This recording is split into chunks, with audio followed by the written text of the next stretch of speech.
नमस्कार दोस्तों, आप सभी का स्वागत है आपका अपना YouTube चैनल रोबोस्टार प्रो पर। दोस्तों, ये वीडियो मैंने उन बच्चों के लिए बनाई है जो बच्चों ने कभी रोबोटिक्स नहीं किया है और वो रोबोटिक्स सीखना चाहते हैं स्टार्टिंग से, बेसिक से। तो आज का जो हमारा टॉपिक है आर्डिनो और एम्बेडेड क्या है, आर्डिनो किसने बनाया, कैसे बनाया, क्यों बनाया, इसका क्या पर्पस था और आर्डिनो कैसे काम करता है, आर्डिनो के थ्रू आप कैसे अपना खुद का प्रोजेक्ट बना सकते हैं, आर्डिनो में कैसे प्रोग्राम किया जाता है और आर्डिनो के जो पार्ट्स हैं उनका क्या उपयोग है और वो क्या करते हैं आर्डिनो में, और आर्डिनो में हम कितनी पावर देते हैं और हमें कितना आउटपुट मिलता है। तो ये सारा कुछ हम आर्डिनो के बारे में देखेंगे। दोस्तों, आज का जो वीडियो है वो थोड़ा सा लेंदी भी होगा, पर आप इसको पूरा देखें, लास्ट तक देखें और लास्ट में मैं कुछ ट्रिक बताऊंगा कि कैसे आपको रोबोटिक्स को करना है। ठीक है, फिर ठीक है, स्टार्ट करते हैं इसको।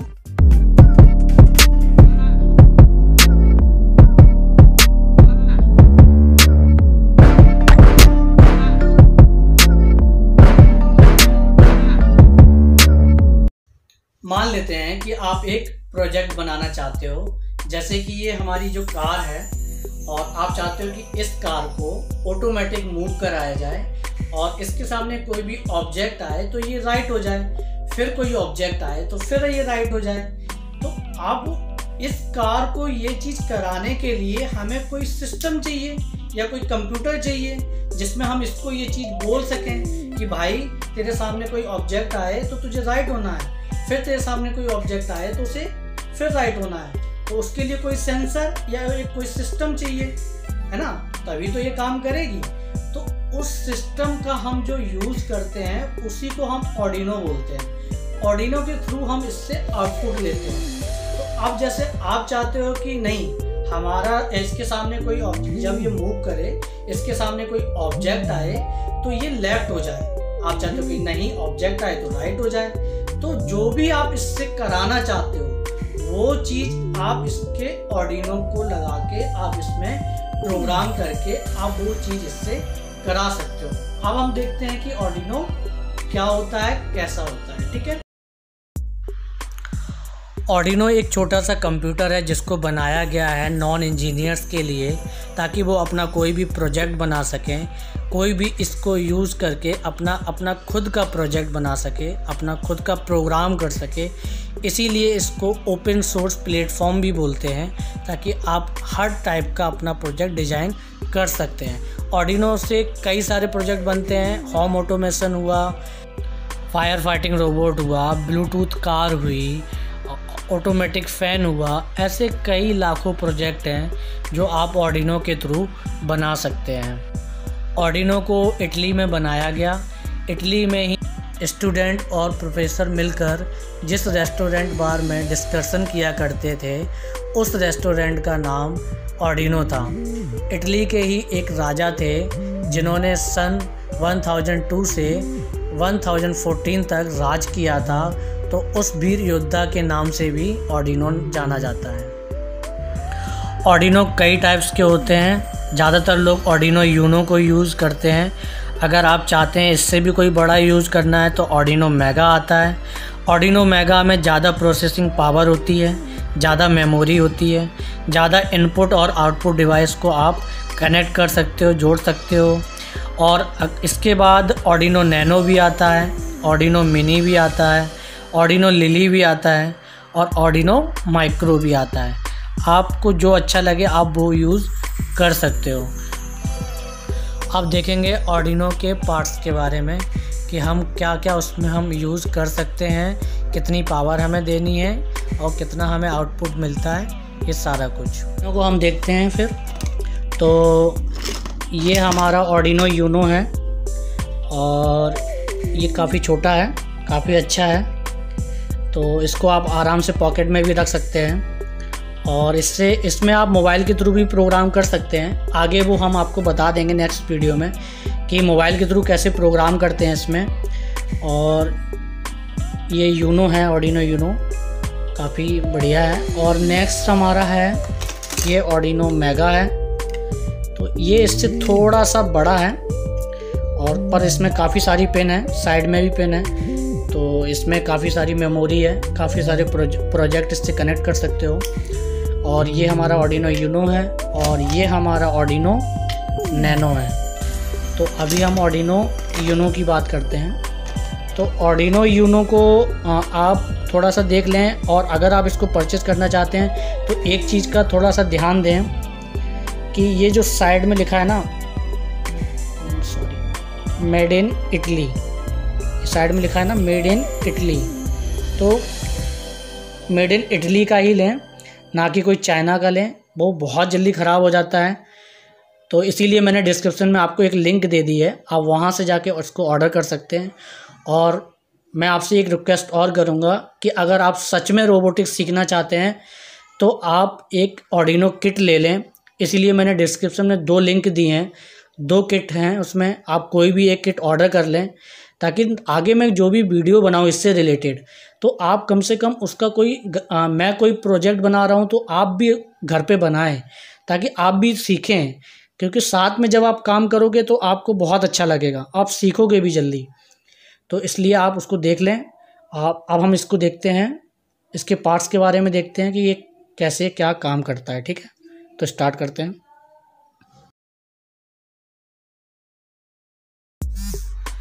तो ये है हमारा आर्डिनो, और आर्डिनो में सबसे पहले हम बात करते हैं यूएसबी पोर्ट की। ये हमारा यूएसबी पोर्ट है। यूएसबी पोर्ट का काम क्या है कि अगर हमें इसमें प्रोग्राम करना है अपने आर्डिनो में, तो हमें उसके लिए अपने लैपटॉप से हमें अपने आर्डिनो को कनेक्ट करना होगा, जिसके लिए हम एक यूएसबी केबल का यूज़ करते हैं और उसको हम अपने लैपटॉप के थ्रू प्रोग्राम करते हैं अपने आर्डिनो में। तो इसमें अब जैसे हमें कोई एलईडी या कोई छोटा सा बजर वगैरह का हमें आउटपुट देखना है या ऑन करना है, तो हम नॉर्मली अपने लैपटॉप के थ्रू इसमें पावर देके और उसको चेक कर लेते हैं। ठीक है, बट हमें अगर कोई एक्सटर्नल पावर देनी है तो उसके लिए हम एक एडाप्टर या और एक बैटरी का यूज़ करके, जैसे आपने कोई कार बनाई है ना, तो अब ऐसा तो है नहीं कि कार के साथ आप लैपटॉप लेके चलोगे, तो इसलिए हमने एक एक्सटर्नल पावर का हम यूज़ करते हैं। यहाँ पे हम एक एडाप्टर या कोई बैटरी कनेक्ट कर सकते हैं यहाँ से, जो 7 वोल्ट से लेके 12 वोल्ट के बीच में आप आराम से पावर दे सकते हो। पर 12 वोल्ट से आप कभी भी इसमें ज़्यादा पावर ना दें, क्योंकि ये मैंने देखा है कि ये कुछ देर तो चलता है फिर ये ख़राब हो जाता है। तो आप यहाँ से पावर दे सकते हो और आप यहाँ से भी पावर दे सकते हो। जो ये पावर लिखा है, तो ये हमारी पावर पिन है, और आप यहाँ से वी इन जो हमारा दिख रहा है वोल्टेज इनपुट, आप यहाँ से भी पावर दे सकते हो। ये जो 2 पिन है, एक ग्राउंड है और एक वी इन है। तो ग्राउंड का मतलब होता है, हिंदी में कह सकते हैं अर्थ। तो जो हमारी बैटरी का जो नेगेटिव रहता है वो हम ग्राउंड में लगाएंगे, पॉजिटिव हमारा वी इन में लगाएंगे। ये 2 पिन ऐसी, ये वी इन ऐसी पिन है जहाँ पे आप इसको इनपुट दे भी सकते हो और आउटपुट ले भी सकते हो। ठीक है, तो 12 वोल्ट से ज़्यादा नहीं देना है। आप अगर यहाँ पे भी पावर दोगे तब भी हमारा आर्डिनो ऑन हो जाएगा। अब हम 3 टाइप से इसको ऑन कर लेते हैं, कभी यूएसबी, एडाप्टर और बैटरी को भी आप यहाँ कनेक्ट कर सकते हो। बट जब हम इसको ऑन करते हैं, मान लेते हैं कि हमने एक एडाप्टर लगाया यहाँ पे, हमारा आर्डिनो ऑन हो गया। अब हमें कैसे मालूम पड़ेगा कि हमारे आर्डिनो के अंदर पावर है या नहीं? तो उसके लिए एक एलईडी यहाँ दी गई है। इस एलईडी के थ्रू हमें मालूम पड़ जाता है कि ये हमारे आर्डिनो में पावर आ रही है या नहीं, या हमारा आर्डिनो काम कर रहा है या नहीं। अब उसके जस्ट इसके ऊपर एक और ग्राउंड दिया गया है। तो ये दोनों ग्राउंड, टोटल हमारे आर्डिनो में 3 ग्राउंड होते हैं, 2 ये हैं और एक हमारा ये है। ठीक है, तो हम यहाँ से अपना एक ग्राउंड ले भी सकते हैं। अब मान लेते हैं कोई सेंसर हमें ऑन करना है, तो अब ऐसा तो है नहीं कि एक बैटरी इसके लिए और एक बैटरी सेंसर के लिए, तो इसलिए आप सेंसर को ऑन करने के लिए, अगर वो सेंसर 3.3 वोल्ट से ऑन होता है तो हम इस वाली पिन का यूज़ करेंगे। अगर वो 5 वोल्ट से ऑन हो रहा है तो हम यहाँ से पावर ले लेंगे। तो आप आर्डिनो से पावर मैक्सिमम 5 वोल्ट ले सकते हैं और मिनिमम 3.3 वोल्ट, पर आप इसको पावर दे सकते हैं मैक्सिमम 12 वोल्ट और मिनिमम 5 वोल्ट। ठीक है, तो यहाँ से हम अपने सेंसर को पावर देने के लिए इन 2 पिन का हम यूज़ करते हैं। ठीक है, अब ये है हमारी एनालॉग पिन और ये है हमारी डिजिटल पिन। 0 से लेके 13 ये हमारी डिजिटल पिन है। क्या है? Digital pin. तो डिजिटल पिन क्या होती हैं? डिजिटल पिन वो पिन होती हैं जो मतलब या तो हमें वो उसकी वैल्यू जो रहेगी या तो ट्रू होगी या तो फॉल्स होगी, मतलब या तो वैल्यू 0 होगी या तो 1 होगी। मतलब अगर आप एलईडी आप इसमें कनेक्ट कर रहे हो और आपने इसको हाई किया प्रोग्राम में, तो या तो एलईडी ऑन होगी या एलईडी ऑफ होगी। तो डिजिटल सिग्नल का मतलब ये है या तो वैल्यू 0 या तो 1, या तो 0 या तो 1, ठीक है। तो ये हमारे डिजिटल सिग्नल के लिए हम इन पिन का यूज़ करते हैं 0 से लेके 13। अब 0 से लेके 13 के बीच में कुछ PWM पिन भी हैं, पल्स विथ मॉड्यूलेशन। तो ये हमारी 11 नंबर पिन है। देखो इसमें जो ये वे टाइप का बना है, 11 नंबर पिन है, जैसे 10 नंबर पिन है, 9 नंबर पिन है, 6 नंबर पिन है, 5 नंबर पिन है, 3 नंबर पिन है। ये पिन हमारी PWM पिन है। PWM पिन से हम क्या करते हैं, हम इनको स्पीड कंट्रोल करने में इनका उपयोग करते हैं। हम कोई जैसे हमारा हो गया सर्वो मोटर को, जब हम उसकी स्पीड को कंट्रोल करने के लिए हम इन पिन का उपयोग करते हैं। अब हमारी आ गई एनालॉग पिन। एनालॉग पिन में क्या रहता है कि ये हमारी A0 से लेके A5 ये हमारी एनालॉग पिन है। एनालॉग पिन 0 से लेके 1 के बीच में हर सिग्नल को वेरी करता है। अब इसमें करना क्या रहता है कि अब जैसे मान लिया कि हम अपनी एलईडी को धीरे धीरे ग्लो कराना चाहते हैं, तो हमने एक पोटेंशियल मीटर लिया और इससे हमने कनेक्ट किया। अब पोटेंशियल मीटर की हम जो उसको हम बढ़ा रहे हैं, तो एलईडी हमारी धीरे धीरे ग्लो कर रही है, उसका ग्लो बढ़ रहा है, और कम कर रहे हैं तो वो कम हो रहा है। तो उसके लिए हम इस एनालॉग पिन का यूज़ करते हैं, ठीक है। इसमें हम जैसे ये जो हमारी जो डिजिटल पिन है, इनसे जो हमें आउटपुट मिलता है वो 0 से 5 वोल्ट, मतलब या तो 0 वोल्ट होगा, मतलब बिल्कुल ऑफ होगी, या तो डायरेक्ट 5 वोल्ट देगा। पर जो हमारा ये एनालॉग है, यहाँ से हमें 0 से लेके 5 वोल्ट के बीच में सारी पावर ये धीरे धीरे एलईडी को जो ग्लो कर रहा है वो इसमें हम इसीलिए यूज़ करते हैं। अब इसकी जगह पे जैसे हमने यहाँ पोटेंशियल मीटर यूज़ किया, आप इसकी जगह पे कोई टेम्परेचर सेंसर या कोई एलडीआर सेंसर करके आप कोई प्रोजेक्ट बनाना चाहते हैं। जैसे टेम्परेचर सेंसर आपने इन पिन के थ्रू यूज़ किया और आप चाहते हो कि जैसे ही उस पर कोई लाइट पड़े, धीरे धीरे जैसे ही उसका टेम्परेचर हाई हो और हमारा फ़ैन भी धीरे धीरे उसकी स्पीड बढ़ती जाए, और जैसे ही टेम्परेचर कम हो तो हमारे फ़ैन की भी स्पीड कम होती जाए, तो उसके लिए हम एनालॉग पिन का यूज़ करते हैं, ठीक है। डिजिटल और एनालॉग में यही डिफरेंस है। अब हम देखते हैं ये हमारा TX और RX एलईडी है। TX और RX एलईडी का मतलब क्या है कि ये TX मतलब ट्रांसमीटर और RX मतलब रिसीवर। जब कभी हम जैसे मान लेते हैं कोई ब्लूटूथ कार बना रहे हैं, और ब्लूटूथ कार बनाने के लिए हमें ब्लूटूथ सिग्नल देना पड़ेगा, तो जब वो सिग्नल ट्रांसमिट या रिसीव करता है ब्लूटूथ से, तब ये वो सिग्नल बताता है। अगर ट्रांसमिट की एलईडी ऑन है तो मतलब बता रहा है कि हमारा सिग्नल ट्रांसमिट हो रहा है और रिसीव हो रहा है RX के थ्रू। तो ये दो एलईडी का इसके थ्रू हम जान लेते हैं कि हमारा सिग्नल ट्रांसमिट हो रहा है या रिसीव हो रहा है। अब नेक्स्ट है हमारा ये एलईडी। तो जो ये डिबगिंग एलईडी है हमारी, और ये एलईडी हमारी 13 नंबर से कनेक्ट रहती है इस वाली पिन से। जब कभी भी हमें अपने 13 नंबर वाली पिन से हमें जब कभी आउटपुट चाहिए रहता है, हमें देखना रहता है कि हमारा आउटपुट सही काम कर रहा है या नहीं। जैसे मान लेते हैं कि आप अपनी एक एलईडी ऑन करना चाहते हो, आपने उसमें प्रोग्राम किया कि वो 1 सेकंड के लिए ऑन हो और 1 सेकंड के लिए ऑफ हो। आपने प्रोग्राम तो कर दिया कि पर आपको कैसे मालूम पड़ेगा कि एलईडी, अब आपके पास एलईडी नहीं है पर आपको आउटपुट देखना है, तो कैसे मालूम पड़ेगा? तो आपको ये एलईडी बताएगी कि आपका प्रोग्राम आपने जो किया एलईडी का, वो 1 सेकंड के लिए ऑन और 1 सेकंड के लिए ऑफ हो रही है। अगर आप टाइम बढ़ाओगे तो ये एलईडी वैसे ही काम करेगी, ठीक है। तो अभी हमने देख लिया है। अब हम देखते हैं ये रीसेट बटन। रीसेट बटन का काम क्या रहता है? मेनली काम इसका ये रहता है कि जब कभी हम आर्डिनो में काफ़ी सारा प्रोग्राम करते हैं और एक आर्डिनो में कई अलग अलग प्रोजेक्ट काम कर रहे होते हैं, अलग अलग सेंसर काम कर रहे होते हैं, कोई बीच में जब कोई प्रोग्राम काम कर रहा होता है, तो जब हम ये बटन को रीसेट करते हैं तो वो करता क्या है कि उस प्रोग्राम को स्टार्टिंग से रीसेट कर देता है, स्टार्टिंग से स्टार्ट कर देता है। तो उसके लिए हम इस बटन का उपयोग करते हैं। ठीक है, अब हमने ग्राउंड इसको बताया आगे है। और ये हमारी TX और RX पिन है जो 0 और 1 से कनेक्ट है। TX और RX हमारा यही है, जब कभी हम ब्लूटूथ को कनेक्ट करेंगे अपना, तो हम इन TX और RX पिन का उपयोग करेंगे, जो वैल्यू ट्रांसमिट और रिसीव का काम करेगी।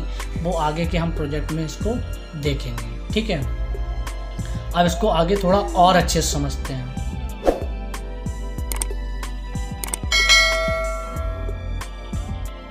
तो इसको अब और अच्छे से देखते हैं। तो ये हमारा जो माइक्रो कंट्रोलर है, तो ये जो हमारा माइक्रो कंट्रोलर है, ये हमारा ATmega 328 माइक्रो कंट्रोलर IC है, जो एटमेल कंपनी के द्वारा ये बनाई गई है। एटमेल कंपनी कई सारे माइक्रो कंट्रोलर बनाती है, जिसमें ये AVR सीरीज़ का माइक्रो कंट्रोलर है। और इसका जो 32 किलोबाइट की ये फ्लैश मेमोरी है और 8 बिट का माइक्रो कंट्रोलर है। जो माइक्रो कंट्रोलर 8 बिट और 16 बिट 32 बिट कई बिट के माइक्रो कंट्रोलर आते हैं, पर अपने लिए 8 बिट काफ़ी है। माइक्रो कंट्रोलर का इसमें काम क्या है कि जब हम यहाँ से कोई प्रोग्राम करते हैं कंप्यूटर के थ्रू, तो वो प्रोग्राम आके हमारा इस माइक्रो कंट्रोलर में जाके सेव होता है। ठीक है, तो ये हमारा एक तरीके का कह सकते हैं आर्डिनो का माइंड है, जहाँ सारी चीज़ें हम जो कराते हैं वो सेव करते हैं। ठीक है, प्रोग्राम को। एक ये भी एक माइक्रो कंट्रोलर है, जो हम कंप्यूटर के द्वारा यहाँ से जब प्रोग्राम करते हैं तो उसके और इसके बीच में जो काम होता है, तो उसको मैनेज करने का काम ये वाली IC करती है कि प्रोग्राम को पहुँचाना है या नहीं। तो इस IC के थ्रू वो काम होता है। ठीक है, अब ये हमारा है क्रिस्टल, ये हमारा फ्यूज है।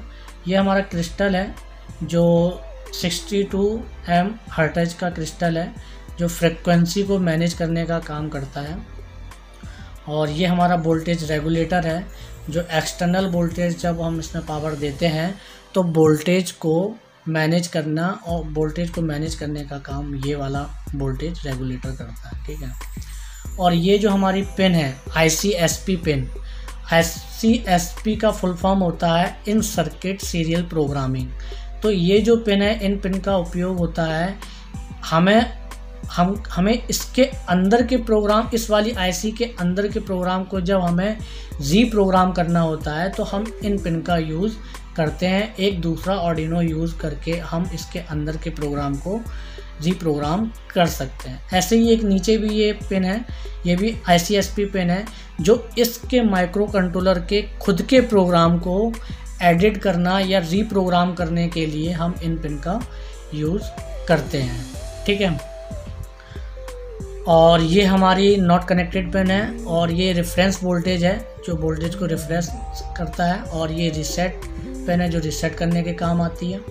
ऐसे ही हमारी ये क्लॉक और डेटा पिन है, जो क्लॉक पल्स पिन को मैनेज करने और वोल्टेज को मैनेज करने में ये दोनों पिन का हम उपयोग करते हैं। ठीक है, और बाकी तो मैंने सारा कुछ बता दिया आपको। आई होप आपको ये हमारा वीडियो अच्छा लगा होगा। और आपको मैं एक ही बात कहूँगा कि आपको परेशान नहीं होना है इसको लेके कि हमें ये सारी पिन को रटना पड़ेगा, हम भूल जाएंगे, ऐसा कुछ नहीं है।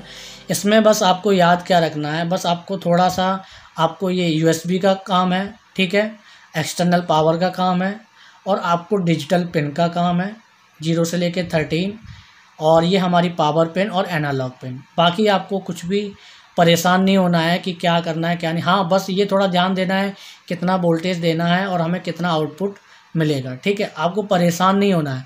जब आप प्रोग्राम और आप खुद के प्रोजेक्ट पे काम करने लगोगे तो ये चीज़ें बहुत ही अच्छे से आपको समझ में आएंगी, और आगे हम कई सारे एक्सपेरिमेंट करेंगे भी। अब नेक्स्ट वीडियो में हम आपको बताएंगे कि हम अपने लैपटॉप के थ्रू कनेक्ट करके इसमें कैसे प्रोग्राम करते हैं, कैसे LED को हमें ऑन करना है, कैसे हम अपने अकॉर्डिंग आउटपुट ले सकते हैं। ठीक है, तो फिर नेक्स्ट वीडियो में हम मिलते हैं। फिर आई होप आपको हमारा वीडियो समझ में आया होगा।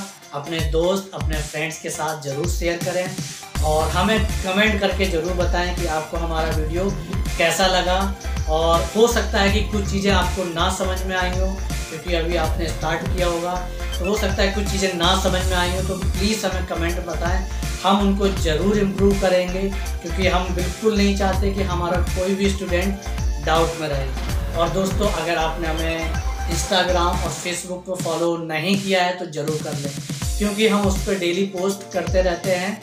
और वीडियो के लास्ट में हम आपको कुछ नोट्स देंगे, तो आप उसका स्क्रीनशॉट ले लें। दोस्तों, आज के लिए इतना ही, फिर मिलेंगे नेक्स्ट वीडियो में। See you soon with the next video. जय हिंद, जय भारत।